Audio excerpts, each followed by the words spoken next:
श्रीहरि श्रीमद् भगवद गीता अध्याय 18। अर्जुन कहिले, हे महाबाहु, हे हृषिकेश, हे केशिनिषूदन, मु सन्यास ओ त्यागर तत्व पृथक पृथक जानिबाकु इच्छा करुछि। श्री भगवान कहिले, केतेक विद्वान काम्य कर्मर त्याग को सन्यास बोली मने करती एवं अन्य केतेक विद्वान समस्त कर्मर फल त्याग को त्याग कहती।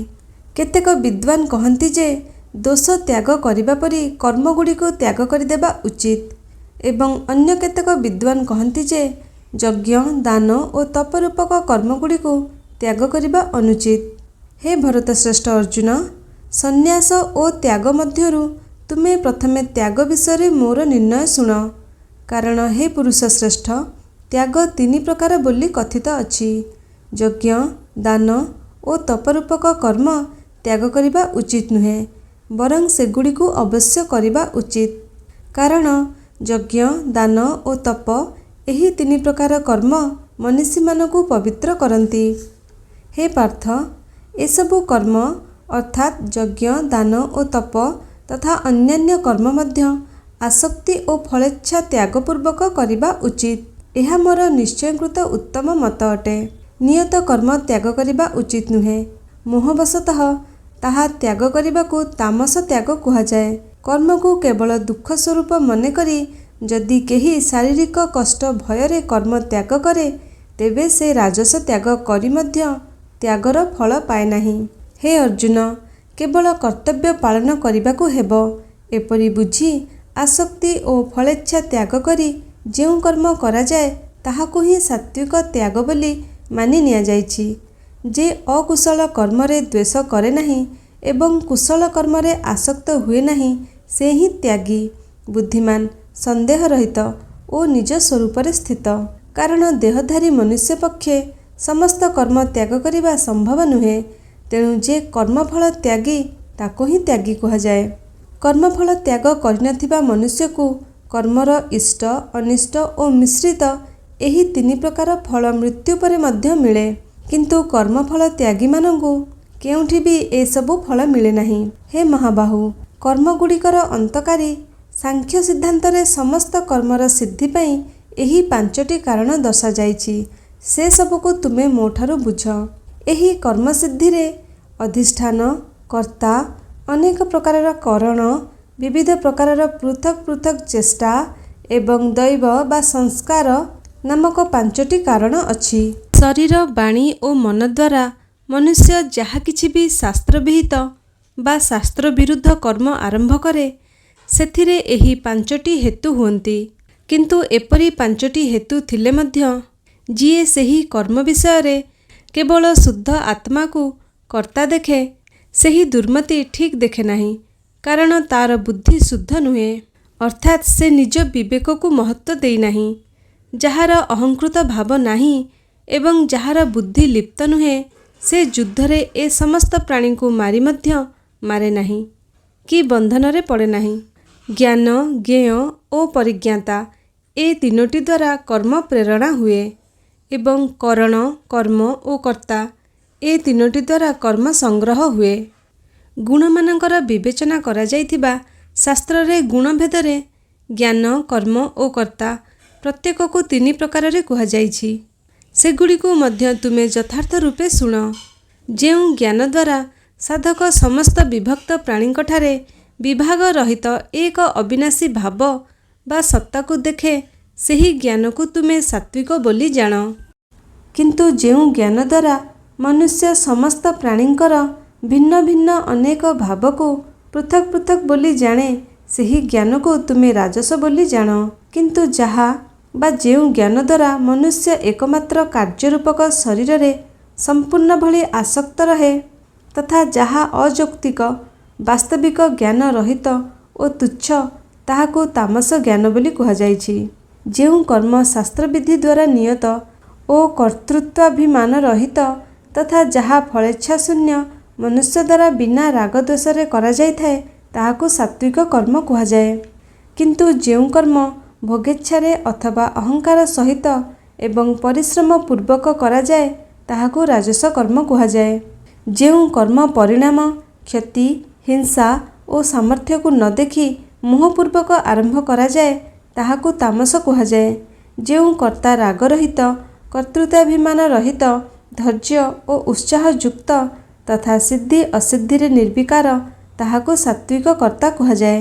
ଯେଉଁ କର୍ତ୍ତା ରାଗୀ ଅର୍ଥାତ୍ ଆସକ୍ତ, କର୍ମଫଳାକାଂକ୍ଷୀ, ଲୋଭୀ, ହିଂସାପରାୟଣ, ଅଶୁଦ୍ଧ ଓ ହର୍ଷଶୋକଯୁକ୍ତ ତାହାକୁ ରାଜସ କର୍ତ୍ତା କୁହାଯାଏ। ଯେଉଁ କର୍ତ୍ତା ଅସାବଧାନ, ଅଶିକ୍ଷିତ, ଅବିନୟୀ, ଜିଦଖୋର, ଅକୃତଜ୍ଞ, ଅଳସୁଆ, ବିଷାଦୀ ଓ ଦୀର୍ଘସୂତ୍ରୀ ତାହାକୁ ତାମସ କର୍ତ୍ତା କୁହାଯାଏ। ହେ ଧନଞ୍ଜୟ, ଏବେ ମୁଁ ଗୁଣ ଅନୁସାରେ ବୁଦ୍ଧି ଓ ଧୃତିର ତିନୋଟି ପ୍ରକାରଭେଦ ବିଷୟରେ ପୃଥକ୍ ପୃଥକ୍ ଭାବେ କହୁଛି, ତାହା ତୁମେ ଶୁଣ। ହେ ପୃଥାନନ୍ଦନ, ଯେଉଁ ବୁଦ୍ଧି ପ୍ରବୃତ୍ତି ଓ ନିବୃତ୍ତିକୁ, କର୍ତ୍ତବ୍ୟ ଓ ଅକର୍ତ୍ତବ୍ୟକୁ, ଭୟ ଓ ଅଭୟକୁ ତଥା ବନ୍ଧନ ଓ ମୋକ୍ଷକୁ ଜାଣେ, ସେହି ବୁଦ୍ଧି ସାତ୍ତ୍ୱିକୀ ଅଟେ। ହେ ପାର୍ଥ, ମନୁଷ୍ୟ ଯେଉଁ ବୁଦ୍ଧି ଦ୍ୱାରା ଧର୍ମ ଓ ଅଧର୍ମକୁ ତଥା କର୍ତ୍ତବ୍ୟ ଓ ଅକର୍ତ୍ତବ୍ୟକୁ ମଧ୍ୟ ଠିକ୍ ଭାବେ ଜାଣିପାରେ ନାହିଁ, ସେହି ବୁଦ୍ଧି ରାଜସୀ ଅଟେ। ହେ ପୃଥାନନ୍ଦନ, ତମୋଗୁଣ ଦ୍ୱାରା ଆଚ୍ଛାଦିତ ଯେଉଁ ବୁଦ୍ଧି ଅଧର୍ମକୁ ଧର୍ମ ଏବଂ ସବୁ ବିଷୟକୁ ବିପରୀତ ମନେକରେ, ତାହା ତାମସୀ ବୁଦ୍ଧି ଅଟେ। ହେ ପାର୍ଥ, ଯେଉଁ ସମତାଯୁକ୍ତ ଅବ୍ୟଭିଚାରିଣୀ ଧୃତି ଦ୍ୱାରା ମନୁଷ୍ୟ ମନ, ପ୍ରାଣ ଓ ଇନ୍ଦ୍ରିୟମାନଙ୍କର ସମସ୍ତ କ୍ରିୟାକୁ ଧାରଣ ଅର୍ଥାତ୍ ସଂଯମ କରେ, ସେହି ଧୃତି ସାତ୍ତ୍ୱିକୀ ଅଟେ। କିନ୍ତୁ ହେ ପୃଥାନନ୍ଦନ ଅର୍ଜୁନ, ଫଳାକାଂକ୍ଷୀ ମନୁଷ୍ୟ ଯେଉଁ ଧୃତି ଦ୍ୱାରା ଧର୍ମ, କାମ ବା ଭୋଗ ଓ ଅର୍ଥକୁ ଅତ୍ୟନ୍ତ ଆସକ୍ତିପୂର୍ବକ ଧାରଣ କରେ, ସେହି ଧୃତି ରାଜସୀ ଅଟେ।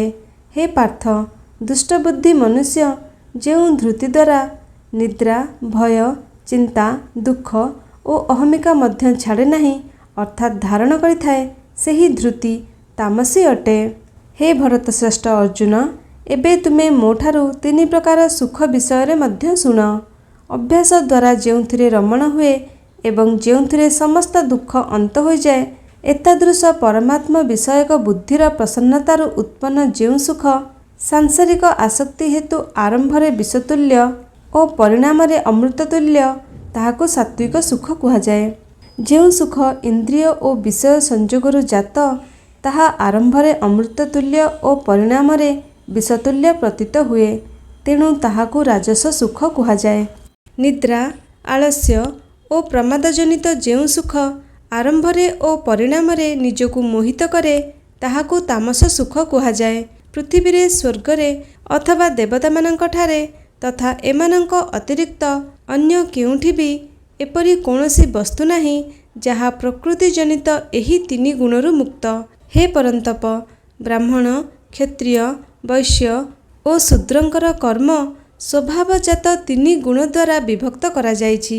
ମନ ନିଗ୍ରହ କରିବା, ଇନ୍ଦ୍ରିୟଗଣକୁ ସଂଯତ କରିବା, ଧର୍ମ ପାଳନ ନିମନ୍ତେ କଷ୍ଟ ସହିବା, ବାହ୍ୟ ଓ ଆଭ୍ୟନ୍ତରରେ ଶୁଦ୍ଧ ରହିବା, ଅନ୍ୟମାନଙ୍କର ଅପରାଧ କ୍ଷମା କରିବା, ଶରୀର ମନ ଆଦିରେ ସରଳତା ରକ୍ଷା କରିବା, ବେଦ ଶାସ୍ତ୍ର ଆଦିର ଜ୍ଞାନ ହେବା, ଯଜ୍ଞ ବିଧିକୁ ଅନୁଭବ କରିବା ଏବଂ ପରମାତ୍ମା ବେଦ ଆଦିରେ ଆସ୍ତିକ ଭାବ ରଖିବା, ଏସବୁ ବ୍ରାହ୍ମଣମାନଙ୍କର ସ୍ୱାଭାବିକ କର୍ମ ଅଟେ।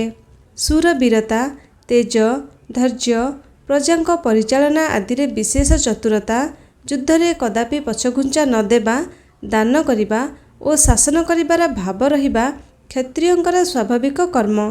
କୃଷି କରିବା, ଗୋରକ୍ଷା କରିବା ଓ ବାଣିଜ୍ୟ କରିବା ବୈଶ୍ୟଙ୍କର ସ୍ୱାଭାବିକ କର୍ମ ତଥା ଚାରି ବର୍ଣ୍ଣଙ୍କର ସେବା କରିବା ଶୂଦ୍ରଙ୍କର ମଧ୍ୟ ସ୍ୱାଭାବିକ କର୍ମ। ନିଜ ନିଜର କର୍ମରେ ପ୍ରୀତିପୂର୍ବକ ରତ ମନୁଷ୍ୟ ସମ୍ୟକ୍ ସିଦ୍ଧି ବା ପରମାତ୍ମାଙ୍କୁ ଲାଭ କରେ। ନିଜ କର୍ମରେ ଲାଗି ରହି ମନୁଷ୍ୟ ଯେପରି ସିଦ୍ଧି ପ୍ରାପ୍ତ ହୁଏ, ତାହା ତୁମେ ମୋଠାରୁ ଶୁଣ। ଯେଉଁ ପରମାତ୍ମାଙ୍କ ଠାରୁ ସମସ୍ତ ପ୍ରାଣୀଙ୍କର ଉତ୍ପତ୍ତି ହୁଏ ଏବଂ ଯାହାଙ୍କ ଦ୍ୱାରା ସମଗ୍ର ସଂସାର ବ୍ୟାପ୍ତ, ମନୁଷ୍ୟ ନିଜ କର୍ମ ଦ୍ୱାରା ସେହି ପରମାତ୍ମାଙ୍କର ପୂଜନ କରି ସିଦ୍ଧି ପ୍ରାପ୍ତ ହୁଏ। ଉତ୍ତମ ରୂପେ ଅନୁଷ୍ଠିତ ପରଧର୍ମ ଅପେକ୍ଷା ଗୁଣରହିତ ସ୍ୱଧର୍ମ ଶ୍ରେଷ୍ଠ, କାରଣ ସ୍ୱଭାବ ନିୟତ ସ୍ୱଧର୍ମ ରୂପକ କର୍ମ କରି ମନୁଷ୍ୟ ପାପଭାଗୀ ହୁଏ ନାହିଁ। ହେ କୁନ୍ତୀନନ୍ଦନ, ଦୋଷଯୁକ୍ତ ହୋଇଥିଲେ ମଧ୍ୟ ସହଜ କର୍ମ ତ୍ୟାଗ କରିବା ଉଚିତ ନୁହେଁ, କାରଣ ଧୂଆଁରେ ଅଗ୍ନି ଆବୃତ ହୋଇଥିବା ପରି ସମସ୍ତ କର୍ମ କୌଣସି ନା କୌଣସି ଦୋଷରେ ଯୁକ୍ତ ଅଟେ। ଯାହାର ବୁଦ୍ଧି ସର୍ବତ୍ର ଆସକ୍ତି ରହିତ, ଯେ ଶରୀରକୁ ବଶୀଭୂତ କରି ରଖିଛି, ଯେ ସ୍ପୃହା ରହିତ, ସେହି ମନୁଷ୍ୟ ସାଂଖ୍ୟ ଯୋଗ ଦ୍ୱାରା ସର୍ବଶ୍ରେଷ୍ଠ ନୈଷ୍କର୍ମ୍ୟ ସିଦ୍ଧି ପ୍ରାପ୍ତ ହୁଏ।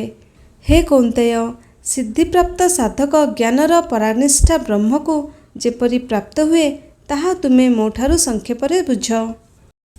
ବିଶୁଦ୍ଧ ଅର୍ଥାତ୍ ସାତ୍ତ୍ୱିକୀ ବୁଦ୍ଧିଯୁକ୍ତ, ବୈରାଗ୍ୟର ଆଶ୍ରିତ, ଏକାନ୍ତ ସେବୀ ଓ ନିୟମିତ ଭୋଜନ କରୁଥିବା ଯେଉଁ ସାଧକ ଧୈର୍ଯ୍ୟପୂର୍ବକ ଇନ୍ଦ୍ରିୟଗଣକୁ ନିୟମନ କରି, କାୟ ମନ ବାକ୍ୟକୁ ବଶୀଭୂତ କରି, ଶବ୍ଦାଦି ବିଷୟ ତ୍ୟାଗ କରି ଏବଂ ରାଗ ଦ୍ୱେଷ ପରିତ୍ୟାଗ କରି ନିରନ୍ତର ଧ୍ୟାନଯୋଗ ପରାୟଣ ହୋଇଯାଏ, ସେ ଅହଙ୍କାର, ବଳ, ଦର୍ପ, କାମ, କ୍ରୋଧ ଓ ପରିଗ୍ରହ ତ୍ୟାଗପୂର୍ବକ ନିର୍ମମ ତଥା ଶାନ୍ତ ହୋଇ ବ୍ରହ୍ମପ୍ରାପ୍ତିର ପାତ୍ର ହୋଇଯାଏ।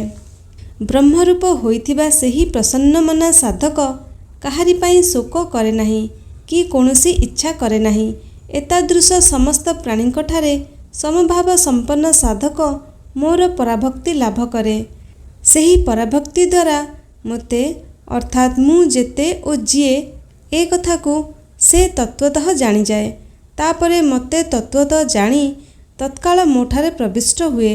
ମୋର ଆଶ୍ରିତ ଭକ୍ତ ସର୍ବଦା ସବୁ କର୍ମ କରି ମଧ୍ୟ ମୋ କୃପାରୁ ଶାଶ୍ୱତ ଅବିନାଶୀ ପଦ ପ୍ରାପ୍ତ ହୁଏ।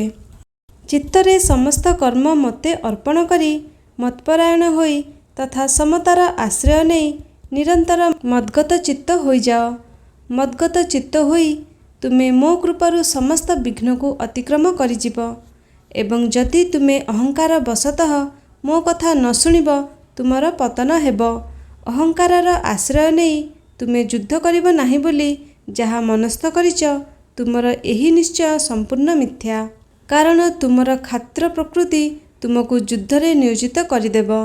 ହେ କୁନ୍ତୀନନ୍ଦନ, ନିଜ ସ୍ୱଭାବଜନିତ କର୍ମରେ ଆବଦ୍ଧ ହୋଇ ମୋହବଶତଃ ତୁମେ ଯେଉଁ ଯୁଦ୍ଧ କରିବାକୁ ଚାହୁଁନାହଁ, ତାହା ମଧ୍ୟ ତୁମେ କ୍ଷାତ୍ର ପ୍ରକୃତିର ପରବଶ ହୋଇ କରିବ। ହେ ଅର୍ଜୁନ, ଈଶ୍ୱର ସମସ୍ତ ପ୍ରାଣୀଙ୍କ ହୃଦୟରେ ବିରାଜମାନ ଏବଂ ସେ ନିଜ ମାୟା ଦ୍ୱାରା ଶରୀର ରୂପୀ ଯନ୍ତ୍ରରେ ଆରୂଢ଼ ପ୍ରାଣୀମାନଙ୍କୁ ସେମାନଙ୍କ ସ୍ୱଭାବ ଅନୁସାରେ ଭ୍ରମଣ କରାଉଛନ୍ତି। ହେ ଭରତ ବଂଶୋଦ୍ଭବ ଅର୍ଜୁନ, ତୁମେ ସର୍ବଭାବରେ ସେହି ଈଶ୍ୱରଙ୍କର ଶରଣ ଯାଅ। ତାଙ୍କ କୃପାରୁ ତୁମେ ପରମ ଶାନ୍ତି ଅର୍ଥାତ୍ ସଂସାରରୁ ପୂର୍ଣ୍ଣ ଉପରତି ଓ ଅବିନାଶୀ ପରମପଦ ପ୍ରାପ୍ତ ହେବ। ଏହି ଗୁହ୍ୟରୁ ଗୁହ୍ୟତର ଅର୍ଥାତ୍ ଶରଣାଗତି ରୂପକ ଜ୍ଞାନ ମୁଁ ତୁମକୁ କହିଲି। ଏବେ ତୁମେ ଏହାକୁ ଭଲ ଭାବେ ବିଚାର କରି ଯେମିତି ଇଚ୍ଛା ସେମିତି କର। ସବୁଠାରୁ ଅତ୍ୟନ୍ତ ଗୋପନୀୟ ଓ ସର୍ବୋତ୍କୃଷ୍ଟ ବଚନ ପୁନଶ୍ଚ ମୋଠାରୁ ଶୁଣ। ତୁମେ ମୋର ଅତ୍ୟନ୍ତ ପ୍ରିୟ ମିତ୍ର, ତେଣୁ ମୁଁ ତୁମର ହିତ କଥା କହିବି। ତୁମେ ମୋର ଭକ୍ତ ହୁଅ, ମୋଠାରେ ମନୋନିବେଶ କର, ମୋର ପୂଜକ ହୁଅ ଏବଂ ମୋତେ ନମସ୍କାର କର। ଏପରି କଲେ ତୁମେ ମୋତେ ହିଁ ପ୍ରାପ୍ତ ହେବ। ଏହା ମୁଁ ତୁମ ସମ୍ମୁଖରେ ସତ୍ୟ ପ୍ରତିଜ୍ଞା କରୁଛି, କାରଣ ତୁମେ ମୋର ଅତ୍ୟନ୍ତ ପ୍ରିୟ। ସବୁ ଧର୍ମର ଆଶ୍ରୟ ଛାଡ଼ି ତୁମେ କେବଳ ମୋର ଶରଣକୁ ଆସିଯାଅ। ମୁଁ ତୁମକୁ ସମସ୍ତ ପାପରୁ ମୁକ୍ତ କରିଦେବି। ଚିନ୍ତା କର ନାହିଁ। ଏହି ସର୍ବଗୁହ୍ୟତମ ବଚନ ଅତପସ୍ୱୀକୁ କହିବ ନାହିଁ, ଅଭକ୍ତକୁ କଦାପି କହିବ ନାହିଁ, ଯେ ଶୁଣିବାକୁ ଚାହେଁ ନାହିଁ ତାକୁ କହିବ ନାହିଁ ଏବଂ ଯେ ମୋ ପ୍ରତି ଦୋଷ ଦୃଷ୍ଟି କରେ ତାକୁ ମଧ୍ୟ କହିବ ନାହିଁ। ମୋଠାରେ ପରାଭକ୍ତି କରି ଯେ ଏହି ପରମ ଗୋପନୀୟ ସମ୍ବାଦ ଅର୍ଥାତ୍ ଗୀତା ଗ୍ରନ୍ଥ ମୋ ଭକ୍ତମାନଙ୍କ ମଧ୍ୟରେ କହିବ, ସେ ମୋତେ ହିଁ ପ୍ରାପ୍ତ ହେବ। ଏଥିରେ କୌଣସି ସନ୍ଦେହ ନାହିଁ। ମନୁଷ୍ୟମାନଙ୍କ ମଧ୍ୟରେ ତା ସଦୃଶ ମୋର ଅତ୍ୟନ୍ତ ପ୍ରିୟ କାର୍ଯ୍ୟ କରୁଥିବା ବ୍ୟକ୍ତି ଅନ୍ୟ କେହି ନାହିଁ ଏବଂ ଏହି ଭୂମଣ୍ଡଳରେ ତା ସମାନ ଆଉ କେହି ମୋର ପ୍ରିୟତର ହେବ ନାହିଁ ମଧ୍ୟ। ଯେଉଁ ମନୁଷ୍ୟ ଆମ ଦୁହିଁଙ୍କର ଏହି ଧର୍ମମୟ ସମ୍ବାଦ ଅଧ୍ୟୟନ କରିବ, ତାଦ୍ୱାରା ମଧ୍ୟ ମୁଁ ଜ୍ଞାନଯଜ୍ଞରେ ପୂଜିତ ହେବି। ଏହା ମୋର ମତ।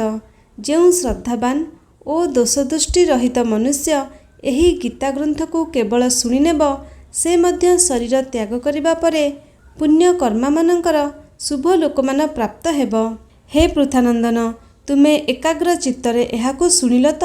ହେ ଧନଞ୍ଜୟ, ତୁମର ଅଜ୍ଞାନଜନିତ ମୋହ ନଷ୍ଟ ହେଲା ତ? ଅର୍ଜୁନ କହିଲେ, ହେ ଅଚ୍ୟୁତ, ଆପଣଙ୍କ କୃପାରୁ ମୋର ମୋହ ନଷ୍ଟ ହୋଇଗଲା ଏବଂ ମୁଁ ସ୍ମୃତି ପ୍ରାପ୍ତ ହେଲି।